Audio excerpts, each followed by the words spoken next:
তাহলে ছেলেটার ত্রাণ সঠিক মানুষের কাছে পৌঁছাচ্ছে না, তাহলে আপনাদের দেওয়া লাখ লাখ টাকা যাচ্ছে কোথায়? ভিডিওটা হুট করে বানাইতে বসলাম, কারণ আছে। ভিডিওটা শেষ পর্যন্ত আজকে সিরিয়াস এইচটিসি কে দেখতে পাবেন, তো ভিডিওটা শেষ পর্যন্ত দেখেন আমাদের মেন্টালিটি আসলে কোথায় যাচ্ছে। এক হাতে দান আর এক হাতে সেলফি, এটাকে কি দান বলে? শুনতেছি প্রত্যেকদিন সিলেট সুনামগঞ্জে কোটি কোটি টাকা বিতরণ করা হচ্ছে, তাহলে কি এগুলো সব মিথ্যা? এগুলো একটু আমি বলি নাই, বলছেন সব আমাদের আপা। ফেসবুকে ভিউ হলে টাকা পাবে, ভাইরাল হলে টাকা পাবে। এখন এইটার জন্য ত্রাণ দিব এক হাতে, সেলফি নিব আর এক হাতে, অথবা সাথে 4 জন নিয়ে যাচ্ছি সেলফি নেওয়ার জন্য, চাল দিচ্ছি, ডাল দিচ্ছি, দরগায় যাচ্ছি।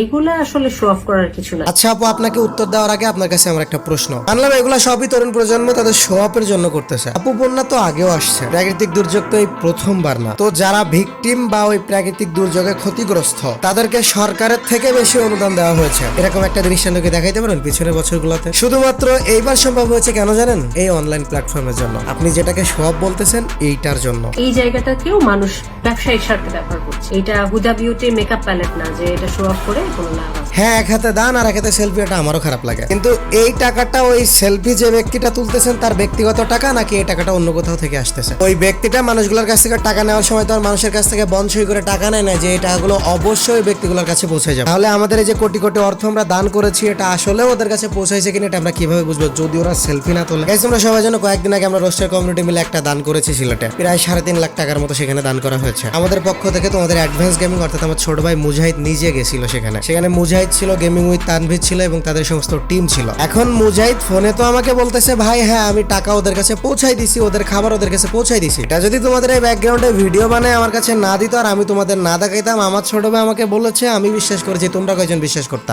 যদি তোমাদের কাছ থেকে টাকাগুলো নিয়ে এসে বলতো হ্যাঁ গাইজ আমি পৌঁছাই দিছি টাকা ঠিক মতো, কোনো ভিডিও নাই, ওই আপু বলতেছে এক হাতে দান আর এক হাতে সেলফি, এরকম কোনো সেলফিও নাই, তো তোমরা তাকে কয়জন বিশ্বাস করতা? যত রকমের ব্লগার্স, যত ধরনের ইউটিউবার্স বা সোশ্যাল ইনফ্লুয়েন্সার্সরা আছেন, সবাই বন্যা দুর্গতদের পাশে দাঁড়ান। মানে সবকিছু নিয়ে আসলে রসিকতা ভালো লাগে। আপু, মানলাম আপনার কথা সবই ঠিক আছে। আমি লাইভ স্ট্রিমেও বলেছিলাম অনলাইন প্ল্যাটফর্মের মাধ্যমে কি হয় কি না হয় আমি জানি না, কিন্তু আজকে সিলেটবাসীর পাশে মানুষ যেভাবে দাঁড়াইছে এটা শুধুমাত্র সম্ভব হয়েছে ইয়ং জেনারেশনের হেল্পফুল মনোভাব আর অনলাইন প্ল্যাটফর্মের মাধ্যমে। আর এটাকে যদি আপনি শো অফ বলেন তাহলে ওই শো অফই যথেষ্ট, ওই শো অফই আমাদের দেশকে এগিয়ে নিয়ে যাবে ইনশাআল্লাহ। মনে হয় বাগদাদে আল খালিফা।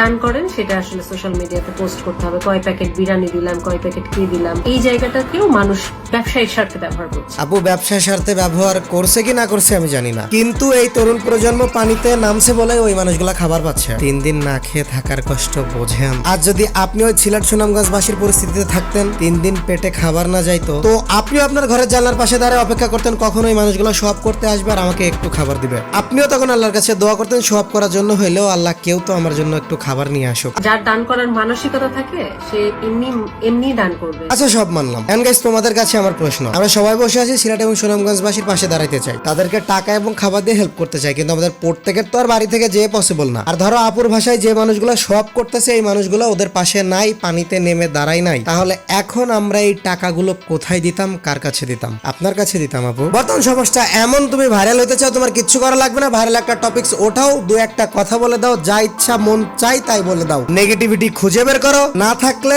ইচ্ছে মতো বানিয়ে বলো, কিন্তু নেগেটিভ কথা বলো ভাইরাল টপিকসটা নিয়ে, আর তুমি ভাইরাল। আর এটাই ব্যবহার করে আসতেছে সবাই, আশা করি বুঝতে পারছেন।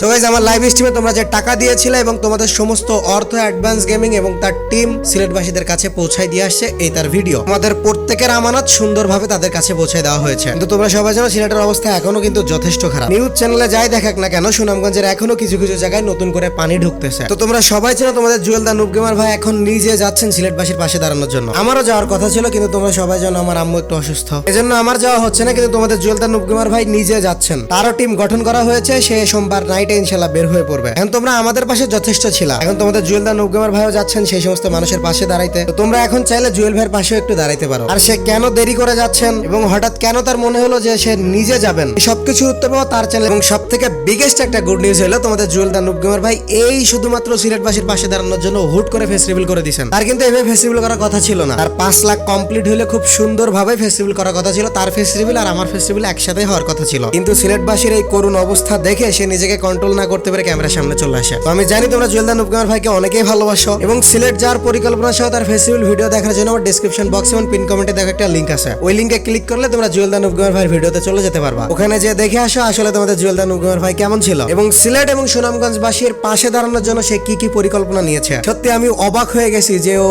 হঠাৎ কি করলো, আর বিষয়টা তোমাদের সাথে শেয়ার না করে পারতেছিলাম না, কারণ আমার চ্যানেল এই পর্যন্ত আসে তোমাদের জুয়েল দা নুবগামার ভাইয়ের কত বড় হাত আছে তোমরা সবাই জানো। তো তোমাদের সবার কাছে রিকোয়েস্ট থাকবে তোমরা সবাই যাও তার চ্যানেলে আর ভিডিওটা দেখো এবং কিভাবে তার পাশে দাঁড়ায় তাকে হেল্প করতে পারো সেটা তোমরা নিজেরাই চিন্তা করে নাও। কারণ তোমরা যারা জানো না তারা যদি একটুখানি ঘাটাঘাটি করে দেখো যে বর্তমানে সিলেট এবং সুনামগঞ্জবাসীর অরিজিনালি কি অবস্থা, বিশ্বাস করো গাইস তোমার চোখেও পানি চলে আসবে। তুমিও তো একজন তরুণ, রক্ত গরম, ঠান্ডা হয়ে বসে থাকতে পারবো না কখনোই। মানুষের জীবন কতটা দুর্বিষহ হয়ে গেছে। আমি মুজাহিদের সাথে যাইতে পারিনি, তাই কি আমার যদি অবস্থা ঠিক থাকতো, ফ্যামিলি পজিশন ঠিক থাকতো, আমিও ইনশাআল্লাহ তোমাদের জুয়েল দা নুবগামার ভাইয়ের সাথে যাইতাম। আমি তো যেতে পারতেছি না, তো আমি চাই আমার পক্ষ থেকে তোমরা ওর পাশে যেয়ে দাঁড়াও।